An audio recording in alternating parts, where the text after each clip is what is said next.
እንዲገላት ለምነው ዞሮ ዞሮ መሞታ አይቀር። እኔ ነኝ የምለምነው። ዝና ማለት አሁን ምንም አይሰራም። የመድብል እጅ ላይ አንዴ ይወድቃል። እኔ አፈር ልብላ። ለኔ አድርገው። ምንድን ነው ይሉ ማሽቃበጥ? እኔ እኮ ቀብዱን አልከለከልኩም። እና ጥላሽ ሄደችው እና ምን ነው መፈለግ የለብንም። ስማ፣ ለማንኛውም እንድታምነኝ ከፈለክ 10,000 ብር ትራንስፈር አደርግልኝ። እኛ ሲጀመር ከአንቺ የተደበቀ ሚስጥር እንዴት ሊኖረን ይችላል? እስኪ እኔ ወደዚህ ንቁምሽ። ለምን ማለት ነው ማለት ነው? እንዳቅፍሽ ነው ተቀላቀኝ ደግሞ ከኛ ጋር ነኝ። አይ እኔ የፍቅር መቀስ መሆን አልፈልግም። አሁን እኔ ወደ ጥናቴ ልገባ ነው። በቃ ከጀመራችበት ቀጥል። ግን ለትንሽ ጊዜ ቢሆን ከዳጣ ማረቅ ይኖርብኝ። እኔ በተራዘመ ይሻል።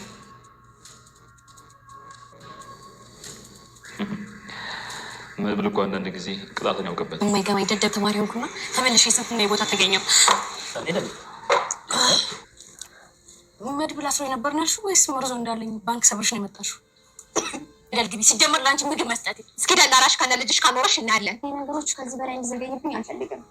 እሺ ቆይ ዝና እንዴት ብሎ ሊፈርምላችሁ ይችላል? አንበሳልና ጥንቸልን አንድ ቦታ አስረን ለምን ትቸገራለህ? አንበሳውን ፍታና ጥንቸል ወኒ ብላት ለእኛ ምግብ ማመላለስ የማይጠበቅብህም እያለ ይገኛል አቶ ዝና። የሚበላት እንግዲህ ማህሌትን ነው። ማህሌትም ግን አሁን እንግዲህ ወደ አበበ ደንበሳ ልጅ ብሎ ማቅራራት ቀርቷል። ዝም ብለህ ፍናት ትፈታ ስራል እጅ ሰጥታል። ዝም ብለህ ተቀመጥ እያለችው እንግዲህ ልኩን እየነገረችው ትገኛለች ማለት ነው። እሱም ከዚህ የወጣው ለታ አንቺ ነህ ያደርገኝ ታይኛለሽ፣ በቁምሽ ነው የምገልሽ ነበር ያላትና እሷም እንግዲህ ሲጀምር ጀምሮ አትወጣም። መድብል እኮ ቅጣት ያቀበታል። ይሄ ላንተ ትክክለኛ ተገቢው ቅጣት ነው፣ እንደውም ሲያንሰብህ ነው። አየህ አፈክ ሁሉ ድርቅ ነው ያለው ነበር ያለችውና እሱም እንግዲህ እውነትሽን ነው አፊ ሁሉ ኮቦት እኮ ነው ያለው። በሁለት ቀን ውስጥ ነበር ያለውና ኮቦት አይደለም ገና ሌላ ነገር ማለቱ አይቀርም።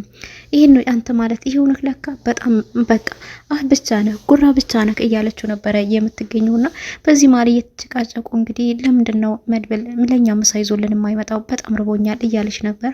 አንቺ ስለወደሽ ብቻ ነው የምታስቢው ሌላ የምታስቢው ነገር የለሽም እያላትም ነበርና ነገር ግን በዛ ባል መድብል ከች ብሎ መጥቶላቸዋል። ማህሌትም እንግዲህ ተለቃለች ማለት ነው። ሰላም ጤና ይስጥልኝ ውድና እየተከበራችሁ የቻናሌ ቤተሰቦች ሁላችሁም ሰላም ብያለሁ።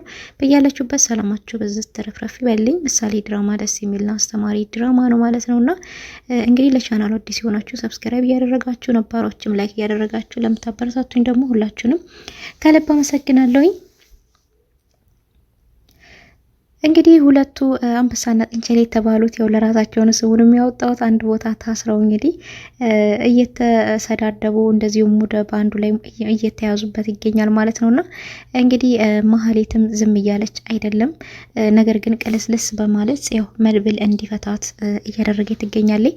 መድብልም እኔ ሴት ልጅ ከዚህ በላይ ማሰቃየት አልፈልግም፣ ይሄ ቅጣትሽ በቂ ነው፣ ነገር ግን ወደ በፊቱ ህይወትሽ እንደማትመለሽ ተስፋ አደርጋለሁ በማለት ቃል አስገብቷታል። እሷም አዎ ሁለተኛ እዚህ ቦታ አልገኝም፣ ከዚህ ልውጣ እንጂ ምን አይነት ሴት እንደምሆን ታይኛለህ ነበር ያለችውና እሱም አዎ እንግዲህ ወዲያ የሆነ ስህተት ብትሰሪ እኔ ራሴ ነኝ ባለሽበት ምገልሽ ነበር ያላትና እሷም ከዚህ ልቀቅ እንጂ በፍጹም እናንተ በዞራችሁበት አልዞርም፣ ነገር ግን በቃ አስወጡኝ ከዚህ ነበር ያለችው። እሱም ትወጫለሽ፣ ስትወጪ ተሸፋፍነሽ እኔ ሰዎች የሆኑ አንቺ የማታውቂበት ቦታ ይወረውሩሻል፣ ከዛ ወደ ፈለገሽ ትሄጃለሽ ነበር ያላትና ደግሞ ተሸፍኜ ገብቼ ተሸፍኜ ነው እንደምወጣው ይሄን ቦታ ደግሞ ለካ ለማንም መንገር የለብኝም ነበር ያለችው። እኛ ሐሳባችን እንደውም ለዝና ግብረ አበሮች እንግዲህ ነግራ ዝናን እንዳታስወጣው ነው ይሄ ነገር የተደረገውና እንግዲህ ጥሩ ሲስተም ነው እየተጠቀሙት ብለን እናስባለንና ሉላና ሞገስ እንግዲህ የንብረታቸው ጉዳይ በጣም አሳሳቢ ጉዳይ ላይ ነበርና ጠበቃው እንግዲህ በራሱ መንገድ ነገሮችን ሁሉ ሊያስጨርስላቸው ቃል ገብቶላቸዋል ማለት ነው። ሉላም እንግዲህ ከዚህ በላይ መጠበቅ አልፈልግም ነገሮችን ሁሉ አፋጥነው ነበር ያለችውና እሱም እሺ ነገር ግን የፍቺ ወረቀቱን ዝና መፈረም አለበት ነበር ያለው። ዝና ግን ፈርም ሲባል ሊፈርም ፈቃደኛ አይደለም ማለት ነው። እሱም እንግዲህ ውሃ ጠምቶኛል ባክህ ሞገስ ትንሽ ውሃ ስጠኝ ነበር ያለው። ትንሽ ውሃ እንድሰጥህ ከፈለክ ራስን ህይወትን ማራዘም ከፈለክ እዚህ ወረቀት ላይ ተፈርማለህ ነበር ያለው። እሱም አልፈርምም ገደል ግባ ቢለው እኔ ሳልሆን ገደል ምገባው አንተ ነህ ገደል ምገባው በማለት ውሃውን እንግዲህ በቃ ልሰጥህ ነው በማለት እንግዲህ ያን ቆርቆሮ ቀርቶ ፊቱ ግጥም አርግቶ ለራሱ ነበር የጠጣውና እባክህ የተረፈህን እንኳን አጠጣኝ ብለው ተፈረምክ ተራፈኝ አይደለም አዲሱን ቀድቼ እሰጥሃለሁ ነበር ያለው።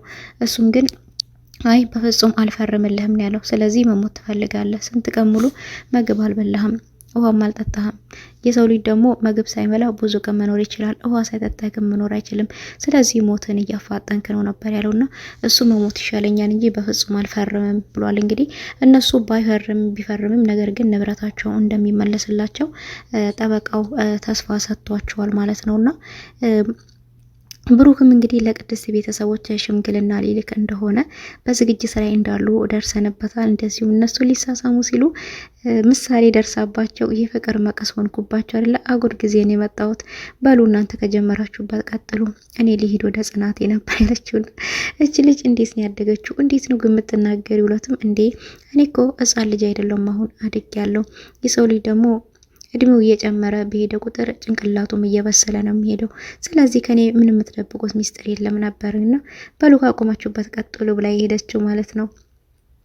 እንደዚሁም እንግዲህ የቤት ሰራተኛ ሆና እየገባችው ብሩክ ቤት እንደዚሁም መጠጥ ቤት ተገናኝተዋል ከመድብል ጋር። መድብልን በጣም ነው የደነገጠው። እሷን ሳይ ግን አንቺ ሰራተኛ ሆነሽ እኛ ቤት የገባሽው ምንድን ነው ግን ምን አይነት ህይወት ነው ቢላትም ትክክለኛ ህይወት ይሄ ነው፣ ምንም የምደባብቀው ነገር የለም፣ ተዋወቀኝ ነበር ያለችውና ምንድን ነው ስራሽ ቢላትም እንግዲህ ሴተኛ ዳሪ ነኝ፣ በምን ምክንያት ነው እዚህ ውስጥ የገባሽው ብሎ እንግዲህ ብሎ ሲሰማትም ያው የተናገረችው ነገር በጣም ልብ የሚነካ ነው። እሷም አረብ ሀገራት ብዙ እንደቆየች ልጇን ማሳደጊያ እንዳጣች ከልጇ አባት ጋር እንደተለያየች ለልጇ ብላ ይህን ዋጋ እንደምትከፍል ነው የነገረችውና ከሱ ጋር እያወሩ ባሉ ጊዜ እንግዲህ ስልክ ተደውሎበታል ማለት ነው። የተደወለው ስልክም ዝና የሚል ብቻ ነው። ዝና ምን ሆነ? ሞተ ወይስ አመለጠ ወይስ ራሱን ሳተ? ቢሆንም ግን እሱ አይ በፍጹም አልፈረምም፣ ገደል ትገባታለህ ነበር ያለውና እኔ ሳልሆን ገደል የምገባው አንተ ነህ ገደል የምትገባው። ስለዚህ ካልፈረምክ መቼም ቢሆን ይህንን ውሃ አትጠጣም፣ በቀላሉ ፍርሚያ ብቻ ትፈርማለህ፣ ውሃ ሰጥሃለሁ ነበር ያለውና እሱም ግን በፍጹም ሊፈርምለት ያው ፈቃደኛ አይደለም ማለት ነው። እንግዲህ ውሃውን ፊቱ እየቀዳ እየጠጣ አየህ በጣም ጠገብኩ። ውሃው በደንብ ነው የሚያጠግበው። አየህ የጠገበ ሰው ለተራበ ሰው አያዝንም። አንተም እንደዛው ነበር። በጠገበ ጊዜ ለተራበ ሰው ለተቸገረ ሰው አላዘንክም ነበረ። ምንም የሚያጠጣ ውሃ የለም በልቻው መልካም ጊዜ በማለት ነበር በታሰረበት ትቶት የሄደውና እንግዲህ ጠበቃውም ግዴታውን እንደሚወጣና እንደሚያኮራቸው እየነገራቸው ነው የሚገኘው ማለት ነው። ሉላም እንግዲህ ከዚህ በላይ ብዙ መጠበቅ አልፈልግም፣ ነገሮችን ሁሉ በፍጥነት እንድታከናውንልኝ ፈልጋለሁ እያለችው ነበረ ጠበቃውን። እሱም እንግዲህ የሚችለው ነገር ሁሉ እንደሚያደርግ ነው ቃል ይገባውን። ወደኋላ አይንሸራተትም አይመለስም ብለን እንግዲህ ተስፋ እናደርጋለን ማለት ነው። እንግዲህ ቅድስትና ብሩክም ፍቅራቸው እንደቀጠለ ነው። እንደዚሁም